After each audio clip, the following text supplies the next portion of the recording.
Hi friends, welcome to Chandrika Koniki Yadav YouTube channel. ఈ వీడియోలో మనం టమోటా నిల్వ పచ్చడి ఎలా చేసుకోవాలో చూద్దాం. ఈ రెసిపీలోకి వెళ్లే ముందైతే ఈ వీడియోకి ఒక లైక్ చేసి నా ఛానల్ అయితే సబ్స్క్రైబ్ చేసుకోండి. సరే అయితే ఇంకా రెసిపీ స్టార్ట్ చేద్దాం. ముందుగా అయితే టమోటాల్ని నీట్ గా వాష్ చేసుకొని నేను ఈ వీడియోలో చూపిస్తున్న విధంగా టమోటా ముక్కల్ని అయితే కట్ చేసుకోండి. తర్వాత అయితే వాటిని ఒక ప్యాన్ లో వేసుకొని అందులో కొంచెం ఆయిల్ వేసుకొని పచ్చిదనం పోయేంత వరకు అయితే ఫ్రై చేసుకోండి. నేను ఈ వీడియోలో చెప్తుంది అయితే 1/2 కేజీ టమోటాలతో నిల్వ పచ్చడి. టమోటాలు అయితే కొంచెం పండినవి తీసుకోండి, వాటితో పెడితే మనకి పచ్చడి అనేది టేస్ట్ గా ఉంటుంది. ఈ వీడియో అయితే సంక్రాంతికి ముందే పెట్టాల్సింది కానీ లేట్ అవ్వింది. ఇంకా కొన్ని పెండింగ్ వీడియోస్ ఉండేసరికి దీన్ని అయితే స్టాప్ చేశాను. ఇప్పుడైతే ఇలా టమోటాలు ఫ్రై అయ్యేటప్పుడే మనం ఇందులో చింతపండు అనేది వేసుకోవాలి. చింతపండు అయితే 1/2 కేజీ టమోటాలకి 50 గ్రాములు అయితే వేసేయండి. చింతపండుని టమోటానైతే ఈ విధంగా నూనెలో అయితే ఫ్రై చేసుకోండి. పచ్చి వాసన అంతా పోయి టమోటా పైన తొక్కు పట్టుకుంటే వచ్చేటట్లయితే ఫ్రై చేసుకోండి. కొంచెం ఎక్కువగా కలిపితే మనకి ప్యాన్ లోనే ఇలాగైతే అవుతుంది. ఇలా చేసుకుంటే మనకైతే మిక్సీ పట్టుకోవడానికి చాలా తక్కువ టైమే పడుతుంది. ఇప్పుడైతే స్టవ్ ఆఫ్ చేసి పక్కన పెట్టేసి అందులో అయితే 1/2 కేజీ టమోటాలకి టీ గ్లాస్ రాళ్ళ ఉప్పునైతే వేసుకోండి. తర్వాత అయితే ఒకసారి ఇలా మిక్స్ చేసుకొని ఆరబెట్టుకోండి. వేడిగా ఉన్నప్పుడు మిక్సీలో వేయకూడదు. సో ఆరిన తర్వాత అయితే మనం మిక్సీలో ఇలా వేసుకొని గ్రైండ్ చేసుకోవాలి. ఇలా ఒకసారి గ్రైండ్ చేసుకున్న తర్వాత ఇందులో అయితే ఒక టీ గ్లాస్ కారం అయితే వేసుకోండి. ఈ కారం అయితే ముడి కారం. నేనైతే ఈ కొలత 1/2 కేజీ టమోటాలకైతే చెప్తున్నాను. తర్వాత అయితే మళ్ళీ ఒకసారి గ్రైండ్ చేసుకొని ఇంకొక హాఫ్ అయితే వేసుకోండి. అంటే నేను టీ గ్లాస్ కారాన్ని 2 హాఫ్స్ గా అయితే వేసాను. మీరు కొంచెం కారం ఎక్కువ తినే వాళ్ళైతే ఇంకొక హాఫ్ టీ గ్లాస్ అయితే వేసుకోండి. తర్వాత అయితే మళ్ళీ ఒకసారి గ్రైండ్ చేసుకోండి. గ్రైండ్ చేసుకున్న పికెల్ని అయితే ఇప్పుడు ఒక బౌల్ లోకి తీసుకోండి. మేమైతే పచ్చడిలోకి నెయ్యిని ప్రిపేర్ చేస్తున్నాం. ఇప్పుడైతే పోపు పెట్టుకోవడానికి ఒక ప్యాన్ పెట్టుకొని అందులో అయితే కొంచెం ఆయిల్ వేసుకోండి. ఒక పక్క మా నెయ్యి అయితే ప్రిపేర్ అవుతుంది. ఇందులో అయితే నేను కొంచెం కరివేపాకు రెబ్బలను అయితే వేసాను. కరివేపాకు రెబ్బలు వేయడం వల్ల మనకి నెయ్యి అనేది స్మెల్ బాగుంటుంది,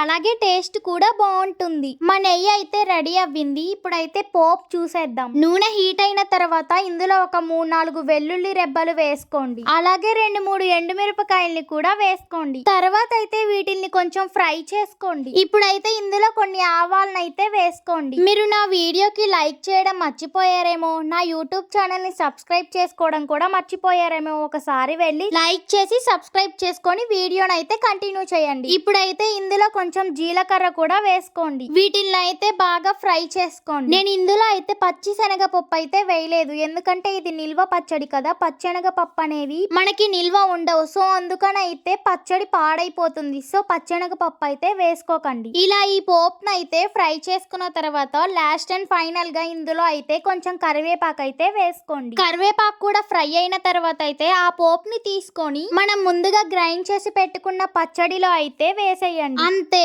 పోపు పచ్చడి మిక్స్ అయ్యేలాగైతే ఒకసారి కలుపుకోండి. చూస్తుంటేనే నోరూరుతుంది కదా. నాకు కూడా వీడియో ఎడిట్ చేస్తూ చూస్తూ ఉంటే తినాలనిపిస్తుంది. మీకు కూడా తినాలనిపిస్తుందా? అయితే ఒకసారి అయితే ట్రై చేయండి. పచ్చడి చేయడం ప్రాసెస్ మొత్తం చూసారు, మరి లైక్ చేయకుండా వెళ్తున్నారేంటి? వీడియోస్ చూస్తున్నారు కానీ సబ్స్క్రైబ్ మాత్రం చేసుకోవట్లేదు. నేను అన్ని యూస్ఫుల్ వీడియోసే కదా చేస్తుంది, మరి సబ్స్క్రైబ్ చేసుకోండి. అలాగే లైక్ కూడా చేయండి. మేమైతే పచ్చడిలోకి పప్పు ప్రిపేర్ చేసుకున్నాము. అన్నం, ముద్దపప్పు, పచ్చడి ప్లస్ నెయ్యి. కాంబినేషన్ సూపర్ గుండిద్ది కదా. ఈ కాంబినేషన్ ఎంత మందికి ఇష్టమో వాళ్ళైతే ఒక కామెంట్ చేయండి. అవును, కొంతమందికి నెయ్యి అంటే ఇష్టం ఉండదు కదా. ఒక్కసారి ఇలా పప్పు పచ్చడిలో వేసుకొని ట్రై చేయండి, చాలా బాగుంటుంది టేస్ట్ అయితే. వీడియో చూస్తుంటే మీకు కూడా తినాలనిపిస్తుందా? అయితే ఒకసారి మీరు కూడా ఈ పికెల్ని అయితే ట్రై చేయండి. మేమైతే ఈ పికెల్ని చాలా సింపుల్ గా అయితే చేసాము. ఇంట్లో ఉన్న వాటితోనే చేసుకోవచ్చు. టమోటా పచ్చడిని అయితే చాలా రకాలుగా చేస్తూ ఉంటారు. మా అమ్మ కూడా ఒక 2 to 3 టైప్స్ అయితే ఈ నిల్వ పచ్చడిని చేస్తుంది. ఇదైతే చాలా సింపుల్ గా చేసింది. మీరు కూడా ఒకసారి చేసుకొని ఎలా వచ్చిందో కామెంట్ కూడా చేయండి. షాప్స్ లో కొనుక్కునే పచ్చళ్ళ కన్నా మనం ఇంట్లో ప్రిపేర్ చేసుకునే పచ్చళ్ళే చాలా టేస్ట్ గా ఉంటాయి. అలాగే మనం హెల్దీగా కూడా చేసుకోవచ్చు. అదే షాప్స్ లో అయితే ఫుడ్ కలర్స్ ఇలాంటివన్నీ అయితే కలుపుతూ ఉంటారు. మనం ఇంట్లో ప్రిపేర్ చేసుకుంటే ఎంతో టేస్టీగా అలాగే హెల్దీగా అయితే పికెల్ని అయితే తినొచ్చు. ఫస్ట్ అయితే అన్నంలో పప్పు, పచ్చడి, నెయ్యి అయితే ట్రై చేసాము. చాలా బాగుంది. నెక్స్ట్ అయితే అన్నంలో పప్పు వేయకుండా పచ్చడి నెయ్యి మాత్రమే వేసుకొని ట్రై చేశాను. టేస్ట్ అయితే రెండు సూపర్ గా ఉన్నాయి. మా ఛానల్లో ఇంకా మంచి మంచి కుకింగ్ వీడియోస్ కూడా ఉన్నాయి, వ్లాగ్స్ ఉన్నాయి, డిజైనింగ్ వీడియోస్, ఇలా అయితే చాలా రకాలైతే ఉన్నాయి. మేమైతే ప్లేలిస్ట్ క్రియేట్ చేసాము, ఒక్కోదానికి ఒక్కోలాగా. ఒకసారి నా ప్రొఫైల్లోకి వెళ్ళి చూసేయండి. నేను ఇంత మంచిగా థంబ్నైల్స్ చేసి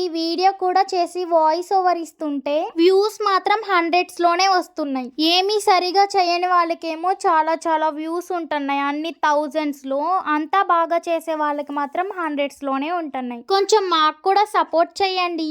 మీరు ఒక లైక్ చేసుకొని నా ఛానల్ అయితే సబ్స్క్రైబ్ చేసుకోండి.